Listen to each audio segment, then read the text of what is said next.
Don't believe everything you hear. Knocking down another road rumor that may have reached your ears. We'll catch up with Angela Griffin, the truck driver who's garnered quite the following on social media with some helpful tips for simple livin'. And with protests ramping up, how do you stay safe? All that and more today on Trucking with OOIDA. Welcome to the show. I'm your host, Ashley Blackford. I'm the other host, Scott Thompson. How are we doing? Welcome to you too, Ashley. Voice is, well, I said 98%. You knocked me down a few pegs. It might be 92 now. It's gotten worse as the day has It's better than progressed. last week. It is better than last week. It is better that than is last true. week, Yes, yeah. those allergies are no joke. Yeah, they really aren't. Yeah, So but you're back. Well, I'm you back. never went anywhere, but here you are. Here a we new are. week, and we're glad to be here. Yeah, indeed. We got a lot going on today to start the week. One thing that OOIDA is good for a lot of things. One thing among that list is there are things that happen out on the road, rumors that you hear out on the road. Gossip, tea, as the kids call it. Spilling the tea. Did I say that right? I don't know if this fits, but Yeah, maybe. But they've been getting calls recently about a road rumor that's out there about the ELD exemption, right, Ashley? And basically the idea that part of the exemption for pre-2000 engines is going away. Yeah, so pre-2000 that are running on paper logs, I guess there's a rumor that it's going to end. This is not true. I guess back in 2022, FMCSA brought it up. They talked about ending this exemption, but nothing's been mentioned since. And so, I'm not sure what ramped this back up. But we have had a lot of calls of people just checking to see what the deal is. Yeah, and it's weird, these things too, and it's hard to trace, obviously, where rumors begin. But there is some speculation that maybe when the fall regulatory agenda came out that FMCSA put out, there was a mention, I guess, in there that they were maybe possibly going to consider revisions to the ELD mandate. Keep in mind a couple things, though, with that the agenda is just a kind of a blueprint, not a hard plan, just kind of throwing out ideas. Also, I think maybe more importantly here is that this came out in the fall, obviously under the Biden administration. We obviously have a new administration now. Things have changed. So things have changed. Viewpoints have changed. Ways to look at this issue have changed as well, too. So, again, who knows what's going to happen in the future. But for now, that exemption for pre-2000 engines is staying. There is no indication that it might be going away.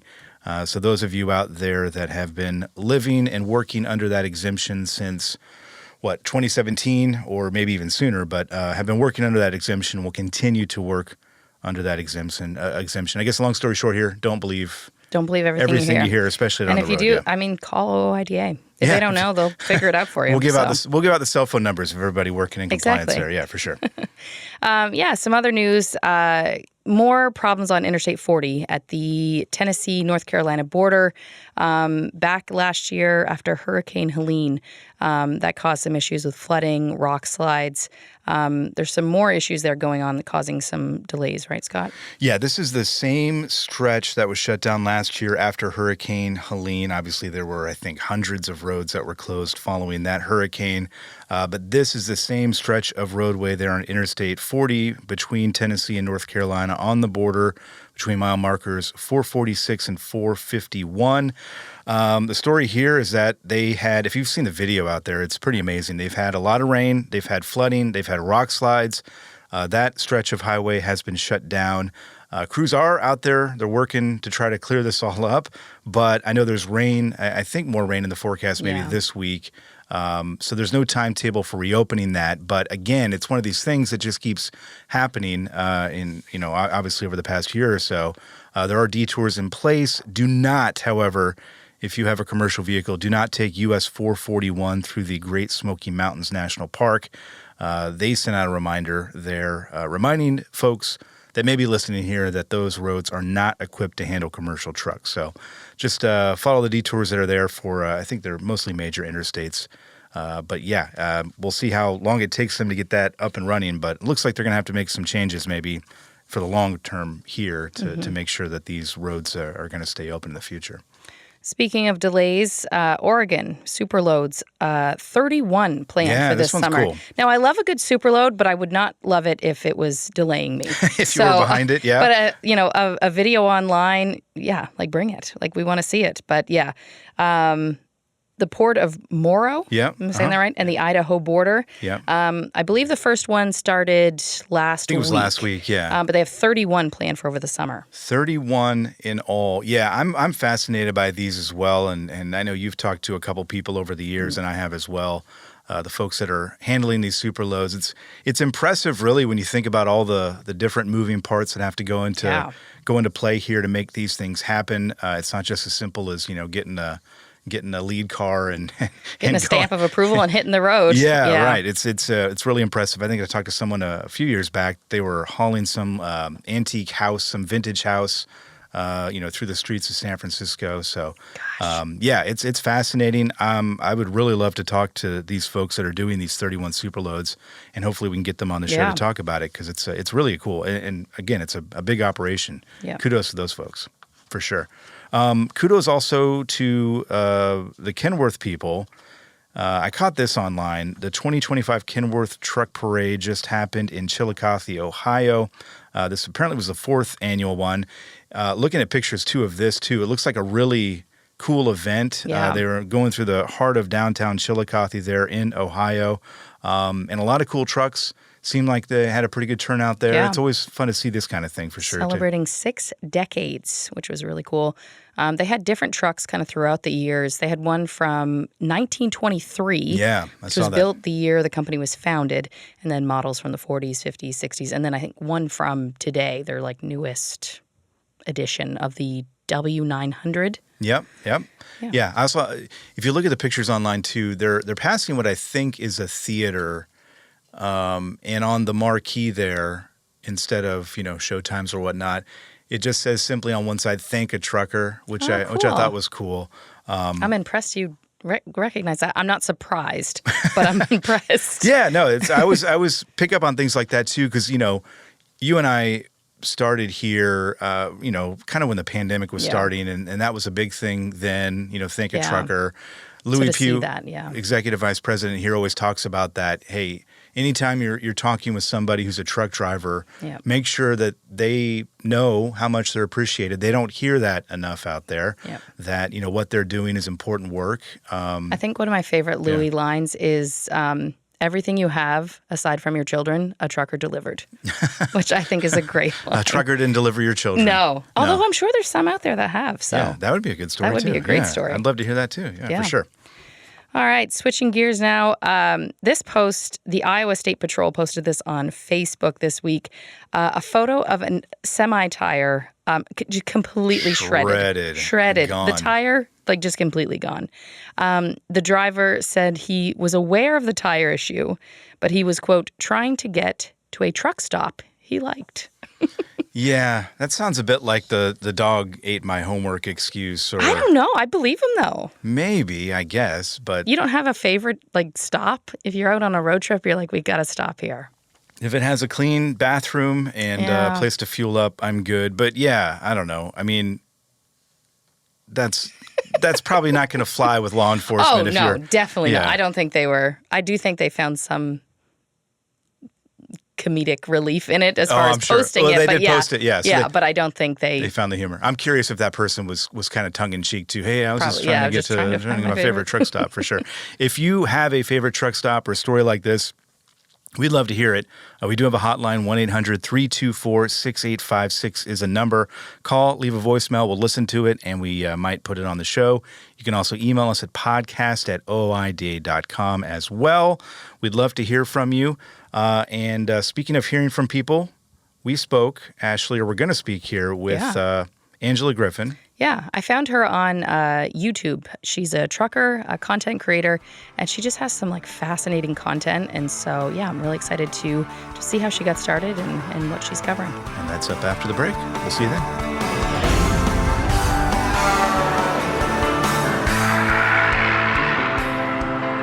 And we're back with a special guest. Angela Griffin is a truck driver and content creator with her husband. Angela, thanks you so much for joining us. Thank you for having me. Now, I looked back on your YouTube channel. You posted a video 7 years ago. Walk me through how that decision came about. Why did you start recording and posting? So I started recording and posting is because my husband and I were both solo drivers working for what was then is XPO, and we both had long, successful careers in trucking and had done many things in the industry. And we, were definitely at the top of the trucking performances, but we decided to become team truck drivers. We found out we could make more money and it would allow us to pay off our house early. So we took the opportunity to join FedEx Ground under one of their contractors and go over the road as team drivers. And that first year was a very big struggle. All of the knowledge we had wasn't enough to prepare us for the lifestyle that it took to live on the road. And so the first year we were trying to figure out, how do we cook in the truck? How do we sleep in a moving truck? How do we just do simple things? When are you going to take a shower? How are you going to use bathrooms? What if you're in Texas and there's hundreds of miles with no bathrooms? What are you going to do? So the first year was such a struggle. And we tried different things out, and then we realized if we were struggling this much, what were new drivers doing that were coming out of trucking school? Like, how were they struggling? And that there would be no way that if they were having to learn all the things that we already knew coming on the road as teams, plus learning the lifestyle of it, that they would be struggling even more than what we were. And so out of, a place of just wanting to help others, we thought we got to put out what we know, even if it's not polished, even if it's not the best. I never had done video or content creation really before in that way, but I thought it's at least putting it out there and it'll at least help them a little bit. And that's how we started and why we started. What do you think the biggest struggle was? You mentioned, finding a bathroom or cooking or sleeping. What was the number one, would you say, biggest struggle when you look back at that time? When we first started, a lot of trucks did not have inverters in them. They did not have refrigerators in them. So finding the different appliances and being able to have a week's worth of food on the truck and be able to cook on the truck and have the power that you needed to find those appliances and find those things, and followed by sleeping in a moving truck, because the standard mattress that comes in the truck is not for sleeping on in a moving truck, we'll just say. And so if you're not sleeping well and you're not eating well, then you can't show up well. What was that? And I'm thinking of struggles too. That had to be an adjustment too. And this is Scott Thompson, by the way, Angela. Thanks for being on the show too. The adjustment of being with your husband for that much extra time when you were not together all that time, was that also an adjustment for the both of you? I think it has a way of either bringing you together or maybe kind of maybe pushing you apart a little bit. But was that a struggle as well? So for us personally, it was not a struggle because we were both solo drivers prior. So I met him being a solo driver. I met him because we worked at the same company together. And so we both agreed that if we were going to team, that we would form the foundation that we are both solo independent drivers coming to do a job together, and that we would allow one another to do the job and not try to be husband and wife in some of those areas. So we wear different hats. That's great. We are team drivers, but we're husband and wife. So he respects me as a driver. He doesn't try to overhelp me. And then I also don't try to overhelp him. So we respect each other's professionalism of, we're both drivers and we can both do the job. We got hired to do the job. So don't cross boundaries. And we didn't find it being a problem. We understand then also, since we're both drivers, we also understand the stress that comes behind that. Yeah. And so it kind of gives us a different foundation than I think some husband and wife team drivers do have, or other team drivers. So we just agreed that we could disagree sometimes, and that times would be hard. And we would know when we have this funny thing where we're like, go in your own fort. And so that means like separation of like, stay in the bunk, give some time, and we don't push each other. Get away from me for a little bit, please. Yeah. Yeah, but just respecting each other. Like we just try to keep it very professional. And so for us, it wasn't something else that was a strain on us. We didn't have to learn how to deal with that. That was easy for us, honestly. Yeah, that's great. Neat. Yeah. a few of I've looked at your channel, and you really do kind of cover everything on there. And I know you mentioned before that was kind of a strategic thing. Had you looked for a channel like the one you created before you created it? I tried to look for some content that was out there, and I had only found one or two other channels, but they hadn't been on the road much longer than what we had. And so I had gotten a couple of the ideas from them, but there really was nothing out there. And that's what continues to drive me to put more content out. Even if it's just making a small change into an old video, it's more refined, it's better polished. It gets to the point more direct. And so there wasn't much out there, and there still really isn't much out there teaching lifestyle and trucking combined together. Why do you think that is? I think people aren't really realizing that it's a need. I think people are still thinking that you can just show up and trucking is a career. I think people think of it as a career and as a job, and that life is life and a job is a job, and that's how most people are able to live within that. You can leave at the end of the day and leave work at work. But if you're an over-the-road truck driver, and especially team driving, that's never a possibility. When I get done my workday, I don't get to leave the truck. I don't get to leave that environment.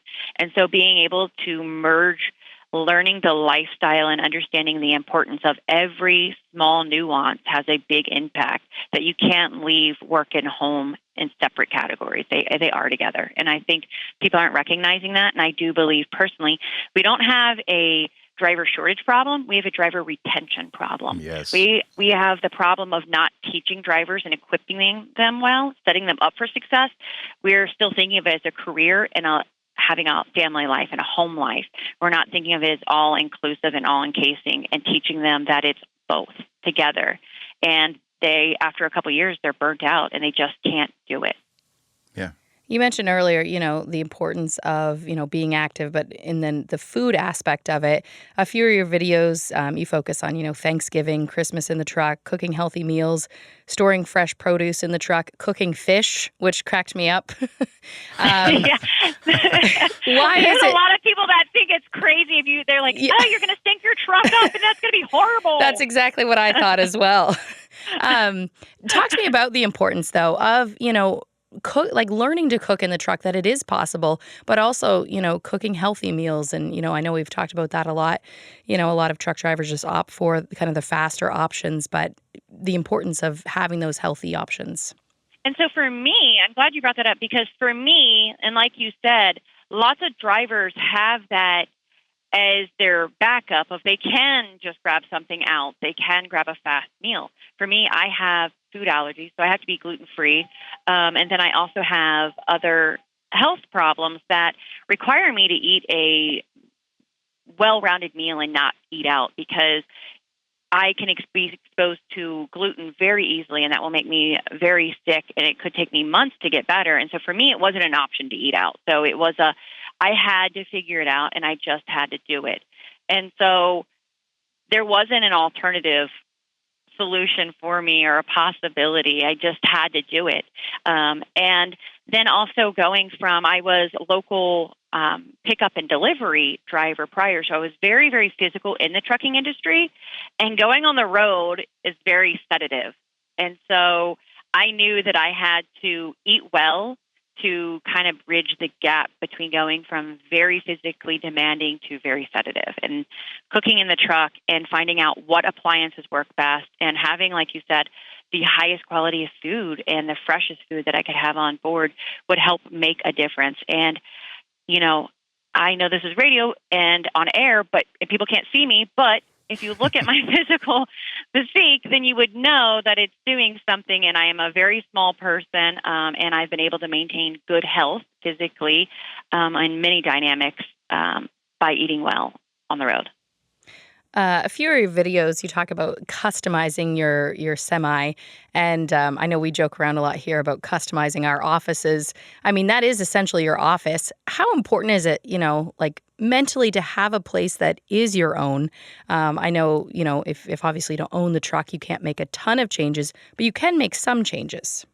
You can, and for us, it is more of a mental dynamic of why we do it, because I know a lot of drivers will say, just use paper plates or just eat out and just make a lot of trash, and it's easy and it's fine, and they But what happens is they never adjust to making it a permanent location. And so settling in and being able to do the job well, they aren't creating a permanent space to live in and enjoy. And so by having everything be throwaway every day, you're just recycling your life. You're not actually having a permanent location that you can call home. And it's very difficult mentally if you don't find a place that you can settle into and call your home, call your own space. And that's why, I think that anxiety and depression and loneliness is skyrocketing in the trucking industry. You hear about so many drivers that are struggling mentally because of the isolation that trucking brings. And it is a huge problem. And so if you make it into your home and you make it into your space, I know for my husband and I, it has cut that down a little bit because it is hard being away from home. And for us, we knew by being team drivers, one of us is always driving. We do not get that much time together. Most people think it's so cute that we're on the road together and we have all this time. They have this fairy tale on their head that we get all this time. Well, one of us is sleeping and one of us is driving. So when it comes down to it, we don't get time together. And when we do, it's like, what's happening today? What's going on with the truck? What's going on with the traffic? What's going on with the load? When do we need to fuel? What's happening? What are the logistics around our route? Because we run very dedicated routes. So making sure that we sat down and had 2 meals together. That way it kept the foundation of our marriage strong. Having a place that set up like a bedroom or a kitchen and having those things, we knew that is important for any marriage. And so we had to build that so that we could do a very difficult job and stay mentally okay and then have our relationship stay well. It's interesting hearing you talk, Angela, because, you talked about kind of the difference between just having it as a career and then kind of embracing it as a lifestyle. And that's what your YouTube channel is really dedicated to, right? It's a lifestyle of trucking, and you kind of talked about it there. Do you remember, can you trace back to when that thought maybe first occurred to you in that, there is a difference between it just being a quote-unquote career and embracing kind of the lifestyle? Do you remember that kind of clicking into place at any particular moment? I have to say, there wasn't just the aha, but I could definitely pinpoint some bigger times in life where I had more of that, like this, okay, I need to change this because this is how I'm feeling, and I don't have to. But luckily, I have a great foundation. Working for XPO, they have a really great culture of family and life and trucking, and they really bring it together of mentorship and support. And so I had lots of really excellent drivers speak into me that would say, you got to find balance. It doesn't have to be this or that. It can be all of it. And so, they are more of a regional, local company that does the LTL, but then does also regional road running. And so I think it was always in the back of my mind. And then when we went on the road, because of my food allergies, I had a upfront small idea of, okay, well, I at least have to cook in the truck and figure out how to sleep in the truck. And then that was the only initial first start. But after 2 years in, and you mentioned about doing the holidays and realizing that I was going to drive for some of those holidays because that's trucking. I was going to drive. I've driven on Christmas Day. I've driven on, I think, every holiday but Easter. 4th of July, I'll probably be driving. And then I started to get a little bit of bitterness in my heart that I was missing out on those things. And then I just realized you don't have to. Bring it on the road. Like, if you're missing out on it, everybody else is missing out on it. So it does take a lot more preparation. So sometimes I have to think 2-3 weeks in advance on how to celebrate it because I might not be home in time to get the supplies, to get that special meal, to figure out how am I going to cook a apple pie in the semi? How am I going to make Christmas cookies? Like, I'm going to make cherry pie. Like, well, then I have to go get the cherries from the farm and make sure it's on the truck so it stays fresh. And it takes more preparation. But guess what? Then I'm not missing out. Yeah. It's a mindset shift for sure. Yeah. And you sound like you have the ideal mindset for this career. What do you recommend, I guess, for new drivers, new people coming into the industry who maybe don't have that mindset quite yet? Maybe they want it. Maybe they do just see this as a career and not a lifestyle. What do you say to them? So I do get the opportunity to coach a lot of younger drivers. I do have a lot of people that reach out to me to get coaching and help them adjust. They see our channel and honestly, they think, oh, well, that looks so easy and I can just jump right on board and I'll be able to do it. And they think about it in those separate pieces like you just mentioned. And what I always tell them is first, make sure you're working your schedule. And then you have to take, I call them micro bursts of time and figure out how to move small segments of your time to do the little things. So maybe it's just that you get to cook 2 meals a week in your truck. And then in a couple weeks, you get to do 3 meals. And then one day, all of your food is cooked in the truck. You have to be willing to not be all or nothing, not be hot or cold. You have to just know that it's a lot and you can only learn a little tiny bit at a time. And so the number one thing is making sure you're resting first and then making sure you're eating well. And it might not be, maybe cooking in the truck the first time is making spaghetti in your truck. And it's all pre-made things that you're just dumping, heating, and eating, right? But it's better than McDonald's. Yep. So that's a shift. So making people understand that you have to take little baby steps, grow slowly, take microbursts of time. Can you work your schedule that if you can squeeze in a shower now, so you're only stopping your truck one time, utilizing rest areas versus going into a truck stop. For us, we only go to a truck stop once a day because it takes too long to slow the truck down, get off the highway, loop around, get in the truck stop, deal with all that traffic, get back on. That's about 10 to 15 minutes of a chunk of time taken up just because you decided a truck stop instead of a rest area. And so you can save 10 minutes. That might have been your shower for the day. Yeah. Dumping, heating, and eating. I think I hope to see that on a sign at Hobby Lobby next time I go. I want the T-shirt.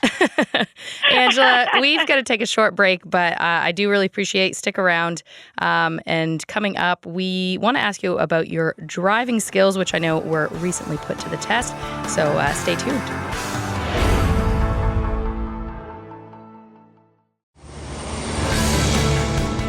We're back, Trucking with OOIDA with Angela Griffin, a truck driver and content creator who recently competed in the Maryland State truck driving competition. Angela, talk to me about this competition. Why did you decide to do this? So I started from year one being exposed to, so I started my career 17 years ago, and I knew about truck driving competitions in the first year. Our company had company rodeos, and I wanted to be the best driver I could possibly be. And so I did the company rodeo because I wasn't eligible for the state rodeo because you have to be 1 year safe driving. And so immediately I was just hooked into competition. And so while I was still a local driver, I have competed, I think 5 times I went to states. But when I came on the road, I didn't feel like I had enough time to practice and prepare myself well to show up at competition. I just didn't know how to work those dynamics in. And so I had competed, it's probably been about 10, 11 years. I had competed in the Maryland truck driving competition and then other local fun truck driving competitions. So like the Mack Museum, they host a truck rodeo once a year. Some other truck stops and things like that host them. And so prior, I had gotten 3rd place in the state of Maryland, and now I'm accomplishing a lot of personal goals, and I wanted to make sure I basically still had my game, right, that my walk matched my talk. And so I challenged myself to get back in competition, and so that's what it's about. I'm not always going to be driving a truck, but I'm still going to be doing something in the industry. And I wanted to make sure that I am finishing my career as well as I started it. And so this year, my husband and I went to the Maryland State truck driving competition, and we were the only husband and wife team drivers that competed, that were road drivers that competed in the competition. So that's its first accomplishment, which was amazing to be able to show up in that way. Were you still walking the talk? You did all right. So we both placed 4th place in our areas that we competed. So I did sleeper division, and Scott did 5-axle. Now, we're both going to say that we're a little bit of a sore loser. One of our pet peeves is like a 3-point stance. And We don't know why, but we did get a 25-point deduction for, they say we didn't do 3-point stance, which it is super critical. Like competitions are very, very grueling. Like it is the best of the best. Like it is like the Super Bowl for football. Like that's what this is. And so it's tough. So we got a 25-point deduction, and it cost us getting in top 3. Oh man. What other things do you do in the competition? Like what do they check on? So it's divided into 3 different parts. And so every state has a competition, and some of the states are still competing, lining up, and that's to go to the national truck driving competition. So there'll be one driver out of every state representing there. So you have to have 1 year safe driving to even be eligible. And then the 3 sections that it's divided down into is first the written exam. And so there's the facts for drivers. The facts for drivers covers all of the history and knowledge of trucking. So when different things, like when the diesel engine was created or when laws were signed in, how many miles of the road systems, all the different laws and things that revolve anything around trucking and the interstate highway and safety are in there. But then there's also first aid, hazmat. It's a lot of knowledge that you have to cover, and it's 40 questions that are on a multiple choice pop quiz. And so you don't know what's going to be covered in it. The book is huge. So you just study, and you hope that you retained enough information out of the book to do well on the exam. And then the next part is a driving part. So you cannot drive your own company's truck. So they pull a truck and a trailer combination to the line, and you get in the truck, and they make an obstacle course. So there's certain different problems that they pull from. So there's different, just think of a obstacle course when you're a kid at like gym day fun, and there's, you're jumping through the tires and you're doing the different things, and you never know what's going to be on the course. Well, that's how it is with the driving. And you're wearing somebody else's pants too in that analogy, right? Yeah, that would be odd. Yeah. You're not familiar with the truck. Yeah. Yeah. Should we file a protest on behalf of you and your husband? Because we can do it. We can do it. 4th place. I'm not sure. All right. Yeah. And then they make things wrong with the truck, and you got to find it. And all of it's timed, all of it's based. So it's basically everybody showing up with your own skill level and seeing how you do against everybody else. Well, 4th place is good. Yeah, that's Good. impressive. That is impressive. No shame. Yeah, for sure. I do want to ask you, Scott, do you know when the first diesel engine was created? Oh man, is this part of the pop quiz? This is part of the pop quiz. It was on the test. Yeah, it was on the test. It was a while ago. I'll take a guess. You take a guess. Ago. Oh God, you cheated though. You already knew the answer to. You didn't know the answer already? Did you? I'm gonna guess 1924. I'm gonna guess before that. Okay, what is it, Angela? 1924. It was in our video. Yep. Oh, see, you cheated. I did research. I did research. This was a rigged game. I'm filing the protest on this one. That's interesting, though. That all that's included. How many people do participate in this? So this year, Maryland actually also hosted Delaware because Delaware is such a smaller state. They didn't feel like they had enough competitors, so they combined. Now the scores all separated back out, so that way there was a Maryland winner and a Delaware winner. And so for my class, I didn't count how many competitors, but I'm guessing 12 to 15 in my, maybe even up to 18 in my individual class. And then for Scott, there was 25 competitors just in his class. So there was over 100 competitors at the competition. So it was from 8 a.m. until awards weren't until 5 p.m. That's it was fun, a all-day grueling thing. That's but fun. It was fun. Yeah, it was fun. That sounds like a lot of fun. Are you going to do it again next year? Yes, I will be doing it again next year. So I'm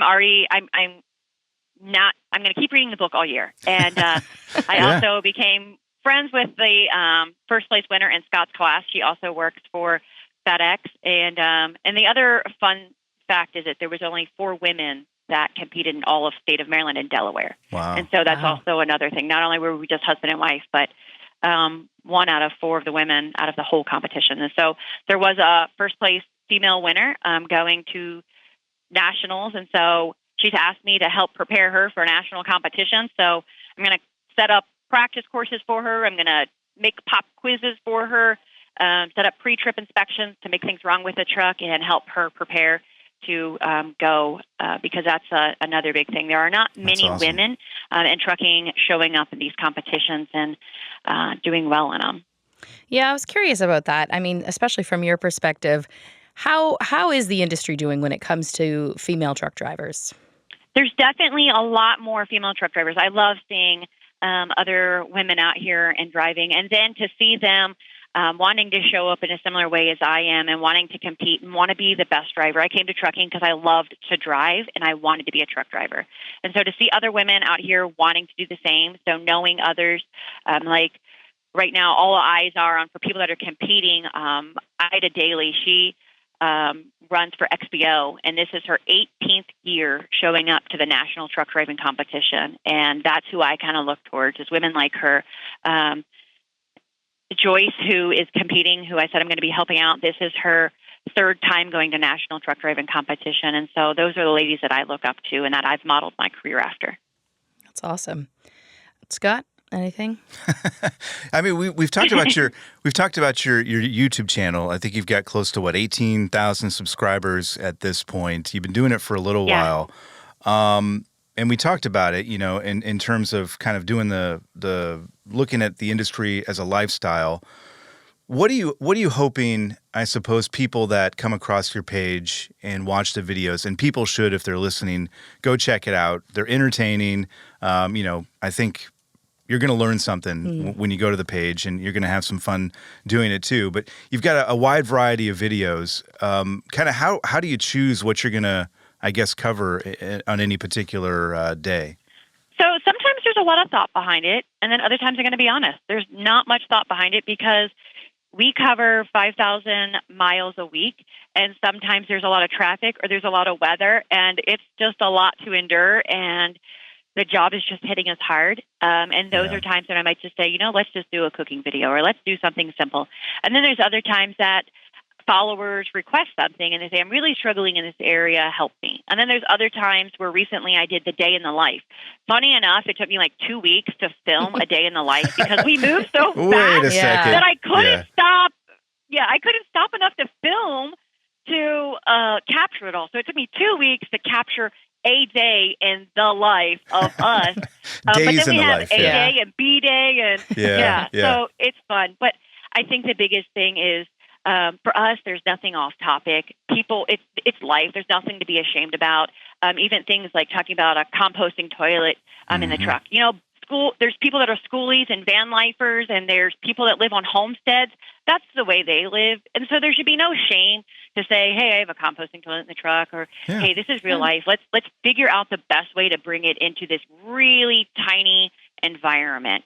Trucking just is an even smaller environment than those van lifers and those tiny house livers. Like, trucking is even smaller than that. Let's figure out how to get the things that we need in the truck and go from there. And so some things have great thought, and then we do the breakdown of how do you just do simple organization of the fridge? How do you get a week's worth of food in that fridge? How do you do all of those things? And so some build off of each other, and some of it's like, hey, we need to put a video out. What are we going to do? And I love it too because it just gives you a different perspective and you think of things in a different way. Yeah. And even if you've been doing something the way you've been doing it for a number of years, you watch one of your videos, you think, oh, there's a different way to do it. And that may be a better way or, a different way at least. It's good to have that conversation for sure. Where can people find you? What's your channel name? So it's Simple Livin, and there's no G on the end. That's the hardest thing is just remember there's no G. And you can find us on Facebook, Instagram, and YouTube. And so from YouTube, you can just search that. And if you go on Instagram, it's 2 Simple Livin, so the number 2. So there's 2 of us in Simple Livin. And it's based off of we do simple things to make living even better. That's awesome. So they can find us on there. And on Facebook and Instagram, there's even more content. So we do, in our story, we capture the daily things. So you'll probably see my 2 a.m. workout that's 3 to 5 minutes. Or you'll find what meal we're eating for the day. We try to get into the daily things on Facebook and Instagram. And then YouTube is for more of the long content on how are we doing it. And shout out to Willow Jean as well, your dog. Yes, my little she's We'd be adorable. Remiss. Yes. Yes, absolutely. All right, Angela, thank you so much. Yes, we appreciate you taking the time to speak with us. Thank you. It's been an honor and a pleasure. That was Angela Griffin of Simple Livin YouTube channel, trucker content creator. Scott, I think what drew me to her channel, I was, a few months ago looking up some trucking content, and a video popped up of hers, and I'm watching it. It's how to customize your semi. I can guarantee you I will never own a semi. But I was You fascinated. don't know that. Just by like the ideas she had and, just I don't know, it's a lot on her channel that I think is really helpful. Yeah, I've got a lot of issues with social media, but I do think with YouTube, it's really cool because you can open up a brand new world of things that you don't even know about or things that you want to learn about. And her channel, if you haven't had a chance to go check it out, Simple Livin is the name of it again.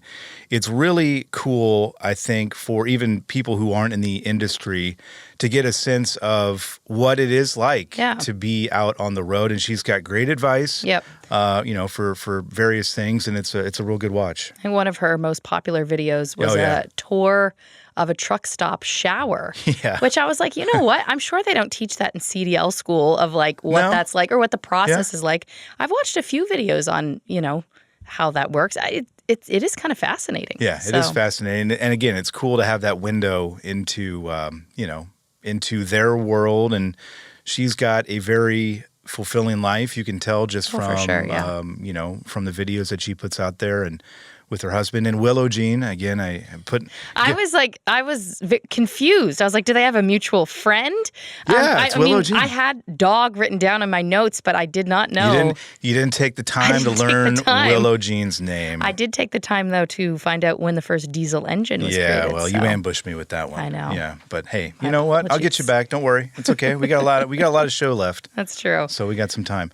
Hey, we're gonna kind of switching gears here. One other thing that we're going to cover here in just a moment is all the protests that went on earlier this month, and we're probably going to see more of it in the coming weeks and months to come.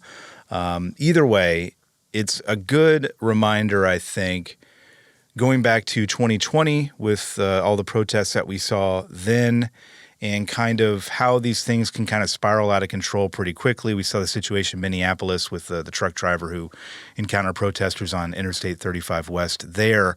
So I was curious about this, and I think it's always a good reminder for people out there, if these protests should pop up anywhere that you are, what should you do? So we reached out to Doug Morris, also talked with the California Trucking Association's Eric Sauer about what he's seeing out there and what he's telling their members as well. So again, a good reminder here, and we'll have a listen. Let's face it, you've got enough headaches to deal with. Let's not add getting you and your truck caught up in a protest to that list. Hands up, don't shoot! Hands up, don't shoot! Make it peaceful! You guys act peaceful as well! You've no doubt seen the news of protests cropping up throughout the country in recent weeks, mostly in big cities. People in large numbers exercising their First Amendment right to mobilize, assemble, and make their voices heard. The vast majority of those protesters have done so peacefully.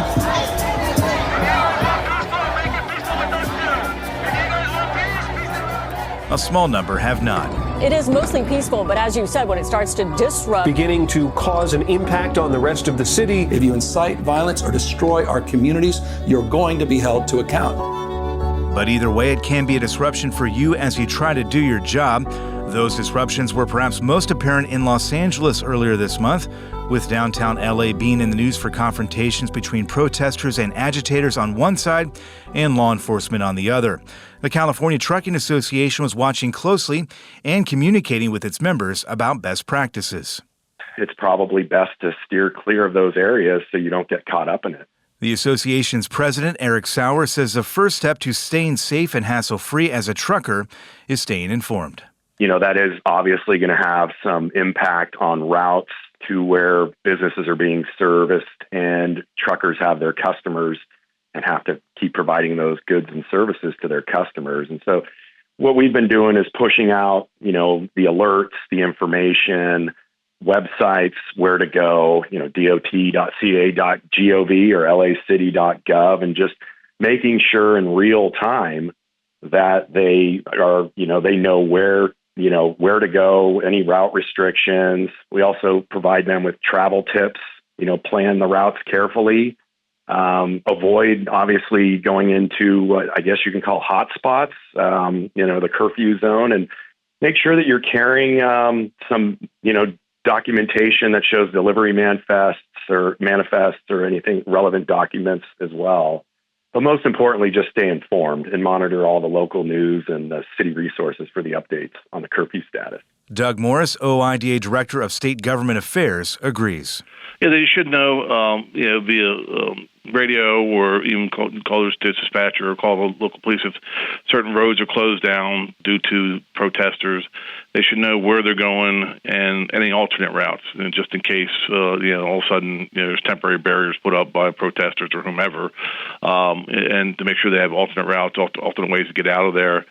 And just be cognizant of where they're at all times. I mean, it's a situation where these protesters are very fluid. All of a sudden, you'll see them come down the street and just close down a whole block, and sometimes several streets. And unfortunately for some of the drivers out there, they just get caught up into it because it's it stops traffic, and then all of a sudden they got to deal with something that they didn't expect to deal with. That's precisely the scenario Bogdan Večerko found himself in back in 2020 at the height of the protests spurred by the death of George Floyd. Protests continue across this country tonight as well. Police have now made nearly 1,400 arrests.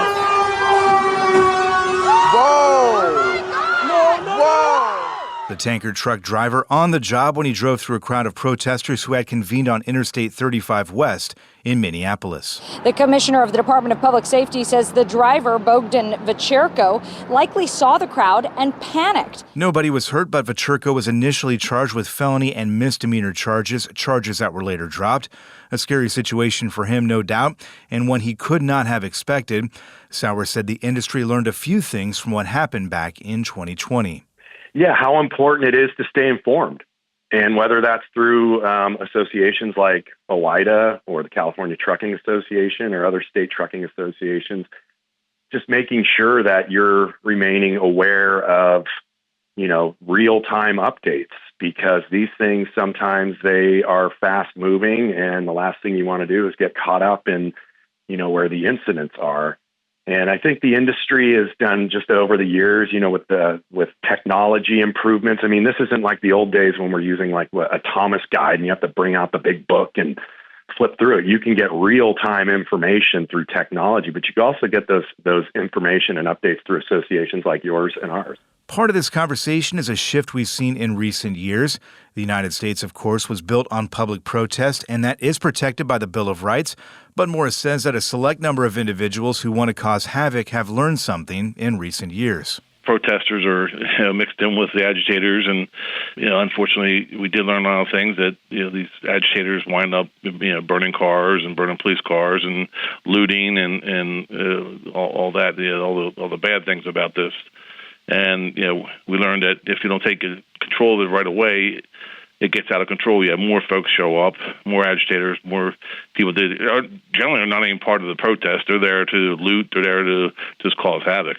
Things can turn pretty quickly, and while staying away is the best way to stay safe, that's not always an option. What if you stumble into a protest on a highway where you expect to see vehicles, not people? Yeah, first off, the driver should keep their doors and trailers locked at all times. If they have a dispatcher, keep in contact with his dispatcher on a regular basis. If you're driving for a company, if they have any policies that you need to follow, make sure you follow those policies for these type of incidents.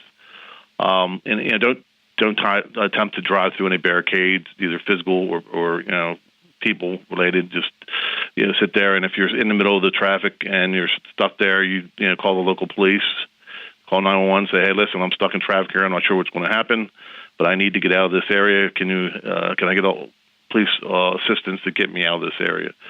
I know a lot of our members and a lot of drivers out there have guns. They have gun permits. If you have a gun permit and you're in a certain area, make sure you are allowed to carry that weapon, and make sure you know the deadly force policies for that state or for that city. I know some states will allow you to carry a gun into the gun permit, but then you go into a city and they do not honor gun permits. So make sure you know that what the gun permit policies in that area. You're always a tire checker. I mean, drivers are allowed to carry that in their cab or truck. If they start breaking the windows and start trying to get into your truck, obviously you need to take as much self-defense as you can to keep that person out of your truck. But again, know what your limitations are. It's up to the point where the threat is done, and that's it. And while it's understandable you might want to protect your truck, the trailer, or the contents inside, Morris said there's something far more important to protect. The insurance will take care of itself. The best thing is your well-being. You worry about yourself. That's the biggest thing. Who cares about the property or what's in the truck? The insurance will cover what it covers, and like I said, the best thing for you is to make it home to your family. That's what you need to do. Your personal safety is paramount. Is obviously the most important thing, and it's if you gotta leave your vehicle because it's not a safe environment, then yeah, absolutely you want to get out of harm's way.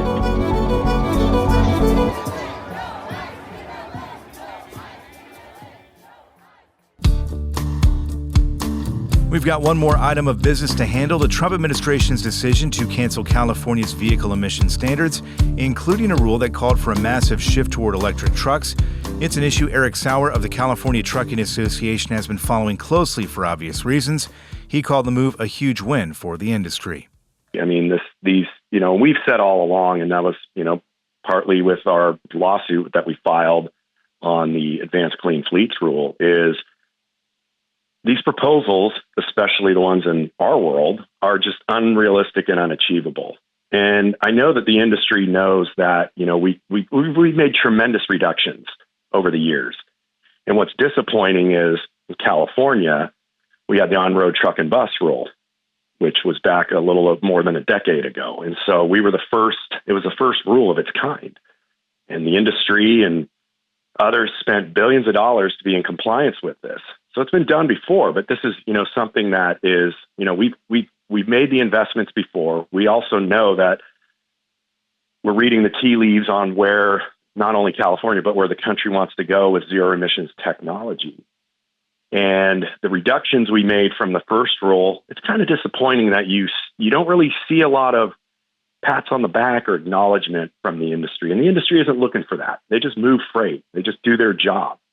And that's what's been disappointing, is the lack of acknowledgement on the reductions that the industry has already made and always strives to make.